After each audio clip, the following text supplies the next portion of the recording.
Hello anime lovers. तो आज हम एक्सप्लेन करेंगे जुजुत्सु काइसेन सीज़न 2 के एपिसोड नंबर 9 को। अगर आपने इससे पहले के एपिसोड नहीं देखे हैं तो पहले वो देख लीजिए, लिंक आपको डिस्क्रिप्शन में मिल जाएगा। तो पिछले एपिसोड में हमने देखा कि गोजो के पास काफ़ी भीड़ जमा कर दी जाती है ताकि वो अपने अटैक्स यूज़ नहीं कर पाए, क्योंकि इसमें आम लोगों की जान जाएगी। और एपिसोड की स्टार्टिंग में गोजो हनामी से कहता है, ओए घास, हम तीसरी बार मिल रहे हैं ना, और अभी भी तू मुझे कम समझ रहा है, मैं पहले तुझे मारूंगा। और गोजो हनामी के पास चला जाता है और जोगो हनामी दोनों गोजो पर हमला करते हैं, पर गोजो जोगो का हाथ पकड़ लेता है और उसका हाथ तोड़ देता है और हनामी को लात मार उनसे दूर कर देता है। वो सिर्फ जोगो को टारगेट कर रहा है और गोजो ने पहले जो कहा वो उन दोनों को कंफ्यूज करने के लिए था। और अब गोजो अपनी कोई कर्स टेक्निक यूज़ नहीं कर रहा, वो सिर्फ इनके पास जाकर अपने शरीर की ताकत से ही इन्हें मारने वाला था। इसके बाद हनामी अपनी टेक्निक इस्तेमाल करता है, जिस पर जोगो उससे कहता है, डोमेन एम्प्लीफिकेशन को हटाना मत हनामी। और गोजो मौका मिलते ही हनामी की आंखें यानी उसकी जड़ को उखाड़ देता है, क्योंकि गोजो भी जानता था ये हनामी का कमज़ोर हिस्सा है और वो डोमेन एम्प्लीफिकेशन और इनेट टेक्निक एक साथ इस्तेमाल नहीं कर सकता। और जोगो सोचता है, मैं सुरक्षित हूँ, बस इसलिए हूँ, मैंने खुद को डोमेन एम्प्लीफिकेशन से बचाया है। इसके बाद चोजो बहुत सारे इंसानों को मारकर गोजो पर हमला करता है, पर गोजो को कुछ नहीं होता उसकी इन्फिनिटी शील्ड के कारण। और गोजो चोजो को देखकर सोचता है, ये कोई कर्ज स्पिरिट नहीं है, ये फिर से जिंदा की हुई डेड पेंटिंग वॉर्म्स है। और गोजो इसे बाद में देखेगा। इसके बाद जोगो और हनामी दोनों एक साथ गोजो पर हमला करते हैं और गोजो कहता है, जितना ज़्यादा तुम डोमेन एम्प्लीफिकेशन से मेरी टेक्निक को मिटाने की कोशिश करोगे, उतना ज़्यादा ज़ोर से मुझे मेरी टेक्निक इस्तेमाल करनी पड़ेगी। और मुझे नहीं लगता कि अब इस घास के पास इसे सहन करने की ताकत बची है। और गोजो हनामी की तरफ बढ़ने लगता है तो गोजो की इन्फिनिटी इतनी स्ट्रोंग हो गई थी कि हनामी उसके और दीवार के बीच में कुचला जाता है। और जोगो गोजो को धमकी देता है कि वो रुक जाए वरना वो इंसानों को जला देगा, पर उसकी धमकी का गोजो पर कोई असर नहीं होता और गोजो हनामी को पूरी तरह से कुचलकर मार देता है। वहाँ उसके खून के अलावा कुछ नहीं बचता। इसके बाद हमें इनके प्लेन का एक फ्लैशबैक दिखाया जाता है, जहाँ गेटो उन्हें बताता है, प्रिजन रेल्म एक जीता जागता कवच है, ऐसा कुछ नहीं जो प्रिजन रेल्म में सील ना किया जा सके, लेकिन सील करने के लिए कुछ कंडीशंस है। एक बार प्रिजन रेल्म का गेट खुल जाए तब हमें सातोरू गोजो को सेलिंग रेंज में रखना होगा, 4 मीटर के आसपास पूरा 1 मिनट तक। इस बात पर जोगो गुस्सा हो जाता है क्योंकि ये काम नामुमकिन है, पर गेटो उसे शांत कर देता है। और प्रेजेंट में जोगो गोजो से डरकर भाग रहा है और गोजो के ऊपर इंसान फेंक रहा है। तभी चोजो अपनी ब्लड मैनिपुलेशन टेक्निक से गोजो पर हमला करता है, पर गोजो की इन्फिनिटी शील्ड के कारण उसे कुछ नहीं होता। और इससे गोजो को पता चल जाता है चोजो कहाँ है। और गोजो सोचता है, लोग खुद उससे दूर हट रहे हैं, अगर लोग मरते रहे तो उन्हें मारने में आसानी होगी। और गोजो लोगों से माफ़ी मांगता है क्योंकि वो किसी को बचा नहीं सकता। पर गोजो वादा करता है कर्जेस को मिटाने का। और इधर हम गेटो को देखते हैं जो इंतज़ार कर रहा है सातोरू गोजो के थकने का।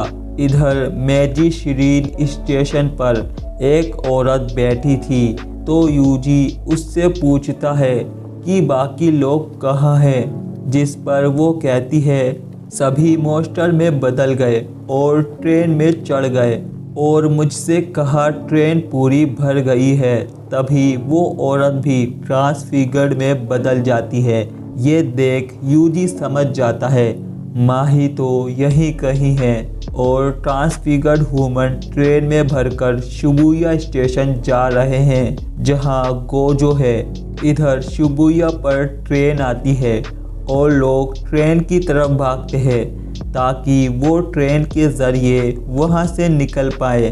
तभी ट्रेन से निकलते हैं ट्रांसफिगर्ड इंसान और लोगों को मारना शुरू कर देते हैं। और ट्रेन से निकलता है माहितो और कहता है कुछ इंसानों को जिंदा छोड़ दे ताकि संडे के दिन उन्हें जंगल में भगा के शिकार कर पाएं। इस पर जोगो कहता है क्या मैं इनके जंगल में आग लगा सकता हूँ? तो माहितो कहता है हनामी को गुस्सा आएगा। तो जोगो उसे बताता है हनामी मर चुका है। इस पर माहितो भी शॉक्ड हो जाता है और माहितो गोजो पर हमला करता है, पर इन्फिनिटी शील्ड के कारण वो रुक जाता है। और गोजो माहितो को देखकर सोचता है पेच फेस ये वही है जिसके बारे में ननामी और यूजी बात कर रहे थे। तभी माहितो ऊपर वाले डोर को खोल देता है जिससे और भी लोग नीचे गिरने लगते हैं। इससे गोजो समझ जाता है ऊपर और भी कर्ज स्पिरिट या तो कर्ज यूज़र है। आइडियल ट्रांसफिगुरेशन और ब्लड मैनिपुलेशन से लोगों को मारने लगते हैं। और जोगो ऊपर से गोजो पर हमला करता है पर गोजो उसका हाथ ही उखाड़ देता है। और माहितो सोचता है सातोरू गोजो यूजी इताडोरी जैसा नहीं है, वो हमें मारने के लिए कई लोगों का बलिदान दे सकता है और गोजो अपने इन्फिनिटी वॉइड यूज़ नहीं कर सकता क्योंकि इसमें यहाँ के सारे लोग मारे जाएंगे। और मरते लोगों को देखने में और अपने हाथों से मारने में बहुत फ़र्क होता है। गोजो इतना बड़ा बलिदान नहीं देगा। लेकिन तीनों कर्ज की हालत ये देखकर ख़राब हो जाती है कि गोजो अपना domain expansion infinity void use कर रहा है। इससे कर्ज और सारे इंसान एक स्टैचू की तरह एक जगह खड़े हो जाते हैं। और गोजो ने अपना डोमेन एक्सपेंशन सिर्फ 0.2 सेकंड्स के लिए किया है और इतने से टाइम में लोगों को कुछ नहीं होगा। और इसी बीच गोजो ने करीब 1000 ट्रांसफिगर्ड को मार दिया था। इससे गोजो बहुत थक जाता है और वो हाफ रहा था। तभी उसकी नज़र प्रिजन रेल्म की तरफ जाती है और प्रिजन रेल्म का गेट खुल जाता है और उसमें एक बड़ी सी आँख थी और गोजो वहाँ से हटने लगता है। तभी वहाँ गेटो आकर गोजो से हेलो बोलता है और गोजो खुश हो जाता है और पुरानी बातें याद करने लगता है। तभी 1 मिनट हो जाता है और गोजो को प्रिजन रेल्म पकड़ लेता है और गेटो कहता है तुम्हें ख्यालों में नहीं खोना चाहिए, वो भी एक जंग के बीच में। और गोजो अपने अंदर कोई कर्ज एनर्जी फील नहीं कर पा रहा था और ना ही खुद को हिला पा रहा था। और गोजो उससे पूछता है तू कौन है बे? तेरा शरीर, तेरी कर्ज एनर्जी, सभी चीज़ जो मेरी आंखें देख रही है वो बता रही है कि तू गेटो है, लेकिन मेरी रूह तुझे पूरी तरह इनकार कर रही है। तो जवाब दे तू कौन है? तो गेटो अपने सर की खाल हटाकर बोलता है कि तुम्हें कैसे पता चला।